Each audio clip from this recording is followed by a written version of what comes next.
everyone, and welcome to day 25 of my horror movie review marathon, and I've got The Orphanage movie review. A woman and her husband buy a place that used to be an orphanage, but now it looks like it may be haunted. Is this film worth seeing? So as far as the story goes, J.A. Bayona directs this Spanish horror film that is produced by Guillermo del Toro, who obviously is one of the masters of horror and creature creators, as well as making beautiful dramatic content. So this movie starts off with a tragedy and a potential loss for this one couple who live in this big old house that children stayed at in the past.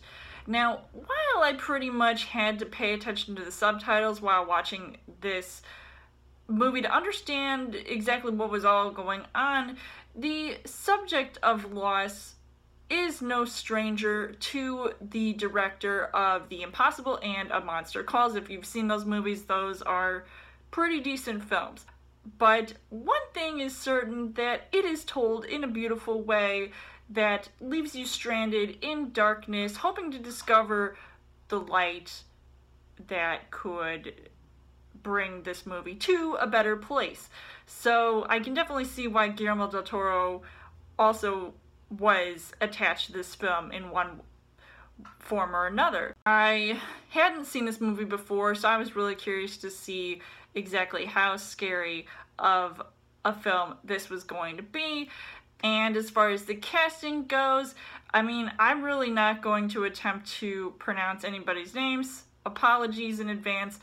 So the woman in this film I thought was really decent in her role as the lead character, where she's having to deal with a lot, and of course she has this connection to this house the most and is struggling with things that go bump in the night, and it really doesn't help when not only does her son apparently see ghosts, there's something clearly, going on with him, but then it's all the stuff that she has to see, the people that they bring in to attempt to contact some kind of spirits, but the husband doesn't really seem to believe in anything that is going on, so clearly this just does not make sense to him, and it almost doesn't make sense to me. The things that I liked about this movie was that it was a beautifully crafted film, and especially something that looks very authentic for a horror film.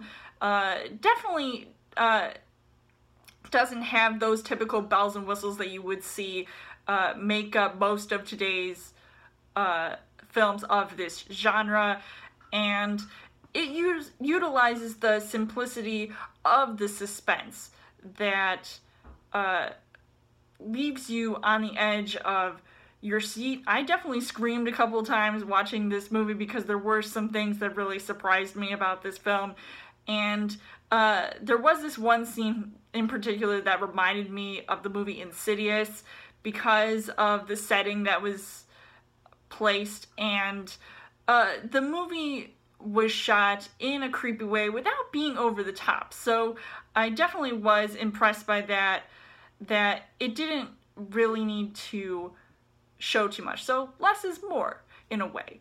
But unfortunately, the things that I didn't really like about this movie was that I had to do a double take once I realized how this movie was ending, and it left me scratching my head because I didn't really know, what the heck was going on. I mean, I definitely would want to see this movie just for that reason alone. So overall, I would say that this movie was a pretty decent outing.